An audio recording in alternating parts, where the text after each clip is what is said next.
အားလုံးပဲမင်္ဂလာပါ UK Match Day ရဲ့ Facebook နဲ့ YouTube Channel ကနေကြိုဆိုပါတယ်ကျွန်တော်တို့သိထားတဲ့အတိုင်းပဲအပြောင်းရွှေ့တွေကြားဆိုရင်ဒါအမြဲတမ်းအားငယ်နေရတဲ့အသင်းကကျွန်တော်ရဲ့ Arsenal အသင်းပဲတခါလာလဲအားငယ်ရတခါလာလဲအားငယ်ရငါတို့အသင်းကဘသူ့ဝယ်မှာလဲငါတို့အသင်းကဘသူ့ဝယ်ရမှာလဲဘယ်သူတွေကဝယ်တင်တာလဲတခြားအသင်း nation တဲ့ခါမှာဥပမာပြကြည့်ဒီနေ့ပြောင်းရွှေ့ကိုပဲကြည့် Manchester United က Jadon Sancho ကို83တန်း85တန်းဘာညာပြောနေတယ် Rafael Varane ကိုတန်း50တန်း60တန်း80ဒိတ်ဒိတ်ကျဲကစားမတွေကိုပြောနေတယ် Chelsea ဆိုရင် Haaland ကိုတန်း100ကျော်ဘာညာပြောနေတယ် Man City ဆိုရင် Kane ကိုတန်း160တို့ Grealish ကိုတန်း100တို့ Liverpool ဆိုရင်ပူပူနွေ့နွေ့ Federico Chiesa ကိုတန်း100နဲ့ကန်လန်တာတို့အားလုံးလုံနေတဲ့အချိန်မှာ Arsenal က Sambi Lokonga ကို18တန်း Tavares ကို8တန်းပြီးတော့မှဘာမှ quality မဟုတ်တဲ့အရေးချင်းမရှိတဲ့ဂိုးသမား Aaron Ramsey ကို25တန်းဒါတွေရှောက်ပစ်နေဆိုတော့ကျွန်တော်တို့အနေထားရကန်ကောင်းထောက်မှပြီးတော့ဘလို့ idea ကြောင့် Arsenal အသင်းတာဝန်ရှိသူတွေကဘန်ဝိုက်ကိုတန်း90ပေးလဲတော့မသိဘူးအားလုံးကိုကြည့်တဲ့အခါမှာလုံးဝကိုအားမရဘူးဘာကြောင့်လဲကျွန်တော်တို့အဓိကပြိုင်ဘက်ကိုယ့်ရဲ့နေပါပြိုင်ဘက်ဖြစ်တဲ့ Tottenham အသင်းကိုတော့မကြုံနိုင်တာ9နှစ်ရှိပြီဟောဒီလိုအချိန်မှာ Tottenham ပေးတဲ့ကျွန်တော်အလုပ်မှာတင်ကြီးတယောက်ရှိတယ် Grass ဆိုတဲ့တယောက်က Tottenham ပေးတဲ့သူကကျွန်တော်လာမေးတယ်မင်းတို့အသင်းငါတို့အောက်ကိုရောက်နေကြပဲသူကကျွန်တော်ရဲ့ junior ဒါပေမဲ့ဘောလုံးမှာကျတော့သူကပေးတဲ့က junior senior မရှိလေပြားသားသူအားပေးတဲ့အသင်းသူပြောတာဟောမင်းတို့အသင်းငါတို့အောက်ရောက်တာကြာပြီဘာဖြစ်ရင်ကြာဖြစ်နေပြောတော့လွန်ခဲ့တဲ့2နှစ်ကတည်းမင်းတို့အသင်းကဘာမီယန်ကကိန်းထက်ပဲပိုကောင်းနေပါနဲ့ငါတို့အရန်မင်းတို့လှောင်ခဲ့တာတယ်မင်းတို့မှတ်မိသေးလားဟုတ်တယ်လေလို့ဘာမီယန်ကပထမရာသီမှာ22 3 9သွင်းတယ်ဒုတိယရာသီမှာ22သွင်းတယ်လို့မှန်တယ်လေလို့20ကျော်လေးပဲသွင်းတယ်လို့ဟုတ်တယ်ပြီးခဲ့တဲ့ရာသီမှာငါတို့အားလုံး struggle ဖြစ်ကြလို့မရဘူးကိန်းကပိုကောင်းတယ်လို့မပြောဘူးကိန်းကတကယ် world class တိုက်စင်မှုဒါပေမဲ့ငါတို့အသင်းကပြီးခဲ့တဲ့ရာသီက crap ဖြစ်ခဲ့တာအဲ့အတွက်ကြောင့်တော့ဒါ effect တော့ဖြစ်မှာပဲသူကတော့အဲ့လိုပြောတာပေါ့အဲ့ချိန်မှာဘာပဲဖြစ်ဖြစ်ကငါတို့ကိန်းထွက်သွားရင်မင်းတို့ပိုဆိုးမှာလို့မင်းတို့နောက်ဆုံးဖလားရခဲ့တဲ့2008လို့ငါတို့ကမှ2020မှာရထားတာလို့အဲ့ဖလားရတဲ့ဟာနဲ့ပြန်ပြောပြီးတော့နည်းနည်းပြန်ငြိမ်သွားတယ်ပြောချင်တာဘာလဲဆိုတော့ကိုအသင်းဟာတခြားအသင်းတွေနဲ့ရှင်ရင်အခုဆိုရင် Tottenham ကိုကြည့် Arsenal Director တေးရောက်လာတဲ့ခါမှာအပြောင်းလဲတွေအများကြီးတွေ့ရတယ်ကျွန်တော်တို့ရဲ့အကောင်းဆုံးကွင်းလေလို့ပြောရတဲ့ Granit Xhaka ကို Roma ကို18တန်းနဲ့ရောင်းဖို့လုပ်တဲ့အချိန် Carter Clark Eduhe ကို Toby Alderweireld ကို13တန်းနဲ့ Spurs ကရောင်းဖို့လုပ်နေတယ်ပြောချင်တာကဘာလဲဆိုတော့အရေးချင်းကွာတယ်လို့ပြောတာ Arsenal Director တယောက်ကိုခံထားတဲ့အချိန်မှာ Edu ဟာ natural ဘောလုံးသမားပဲအခုလိုမျိုး Arsenal Director Technical Director Sense အဲ့လောက်ရှိတာမဟုတ်ဘူးဒါပေမဲ့လည်းTottenham ကိုကြည့်လိုက်အီတလီကိုသမားကိုငှားနဲ့ခေါ်တယ် Cristiano Ronaldo ဆိုတာ Copa America အကောင်းဆုံးကစားမတွေနဲ့နောက်ခံလို့တဲ့တယောက်ဒီကစားမကိုလည်းရောက်အောင်ခေါ်နေတယ်တစ်ဖက်မှာလည်းမလိုအပ်တဲ့ကစားမတွေကိုရောင်းထုတ်နေတယ်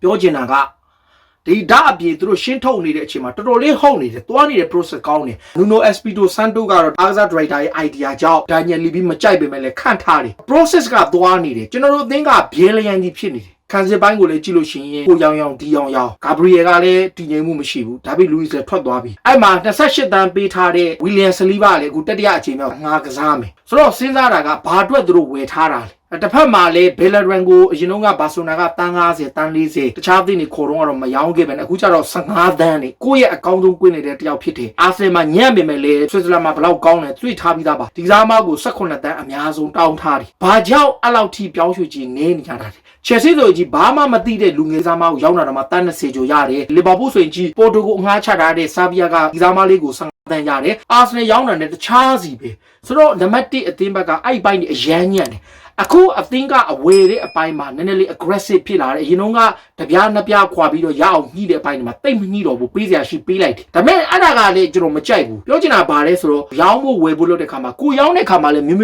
င်းရအောင်ရောင်းအောင်ပါလေကိုရောင်းတဲ့ခါကျတော့အောက်ကြီးနဲ့ရောင်းမရမကဈေးနဲ့ရောင်းလိုက်ရပြီးတော့ပြန်ဝယ်တဲ့အခါတိုင်းမှာဈေးကြီးမိတာလုံးဝမဖြစ်တဲ့အရေးချင်းမျိုးအသင်းရဲ့ management ပိုင်းဘလောက်ညံ့လဲအခုဆိုရင်ကြီးမီကယ်အာတီတာကို manager ဖြစ်တိုးပြီးတဲ့အချိန်အာတီတာနဲ့အဒူကအပြောင်းရွှေ့ကိုအဓိကလောက်ရတာဒါပေမဲ့လည်းဒီနေရာမှာအခုချိန်ဒီကိုလောက်လာမရှိဘူးကြည့်ပြကိုယ့်ရဲ့အကောင်းဆုံးဂိုးသမားတယောက်ဖြစ်ပြီးတော့လက်ရှိကမ္ဘာအကောင်းဆုံးနဲ့ဂိုးသမားတယောက်ဖြစ်သတ်မှတ်ခံထားရတဲ့အမီမာတီနက်စ်ကိုဗီလာကိုတန်း20နဲ့ရောင်းလိုက်ပြီးတော့မှဘုံမောင်းနဲ့လည်းတန်းစီရတယ်ရှက်ဖီးနဲ့လည်း200ဒီဇက်တိုက်တန်းစီရတဲ့အင်္ဂလန်လူငယ်ဂိုးသမားအောင်ရမ်ရှေကို25တန်းနဲ့ကာလန်ထားတယ်ဘုံမောင်းက32တန်းပေးရမယ်လို့ပြောထားတယ်ဆိုတော့ပြောချင်တာကဘာလဲဆိုတော့ management ဘိုင်းတိတ်ညံ့လုံးနေတိတ်ညံ့လုံးနေအခုကျတော့ဘန်လန်တို့ကိုသူတို့ယုံကြည်မှုဖြစ်လို့နံပါတ်1ထားတယ်လည်းပြောတယ်အခုကျတော့ဘန်လန်တို့ကိုထုတ်တော့တန်း20လောက်နဲ့ရောင်းပြီးတော့အောင်ရမ်ရှေကို32တန်းဆိုတော့ဗျစဉ်းစားကြည့်တော့လုံနေတာတွေကိုတလွဲတွေကြီးပဲအခုလိုမျိုးမန်ဝဲလိုကာတယ်လီကိုလိုက်တာလဲလိုက်ပေါ့လိုကာတယ်လီကိုတိုင်းကလည်းဂျူဗန်တက်စ်မှာဂျူဗန်တက်ဖြစ်တဲ့ခါမှာကျွန်တော်လိုကာတယ်လီကိုကြိုက်တယ်ပြောချင်တာကလိုကာတယ်လီထက်စာရင်ရီနာဒိုဆန်ချက်ကိုလိုက်ပါလားတန်း30 35တန်းဆိုရင်တေချာပေါက်ရောင်းပါအဲ့ဒါကသတင်းရအေးနေတယ် အခုလောလောဆယ်အာဆနယ်ဟာချက်စီးကအသုံးမရတော့ဘူးချက်စီးကကြာလာပြီဆိုတိတ်သဘောကျတယ်ဒါပေမဲ့လူးစ်ကိုကျွန်တော်အပြစ်မပြောဘူးချန်ပီယံလိကန်တဲ့အသင်းကနေတကူးတကအာဆနယ်ကိုရဲရဲကြီးခုန်ဆင်းလာခဲ့တာကျွန်တော် appreciate လုပ်တယ်ဝီလီယံချက်စီးပါတိတ်ကောင်းခဲ့တယ်အာဆနယ်မှာစုပ်ပြက်နေတာပဲဘာကွာဝလဲကစားမတွေကြာလို့ရလာတာထက်ကျွန်တော်ပြောချင်တာကဘာလဲဆိုတော့ကိုအသင်းမှာလုံးဝအံမဝင်တာကိုပြောတာဖက်တချက်အာဆနယ်ရောက်လာတဲ့အချိန်အစောပိုင်း2နှစ်တုန်းကတော်တော်လေးကောင်းတယ်နောက်ပိုင်းမှာတော့ကျသွားတယ်ဒါကတော့မဆန်းဘူးပြောချင်တာကထမ်ဘီအီဘရာဟမ်ကအရေးကြီးရှိတဲ့တိုက်စစ်မှုဆိုပေမဲ့လေအခုဆိုရင်ကြည့်ပြအာဆနယ်ကထမ်ဘီအီဘရာဟမ်ရဲ့ချက်စီတောင်းဆိုတဲ့ပြောင်းရွှေ့ကြီးကိုပေးမယ်ဒါပေမဲ့သူတို့ဘက်က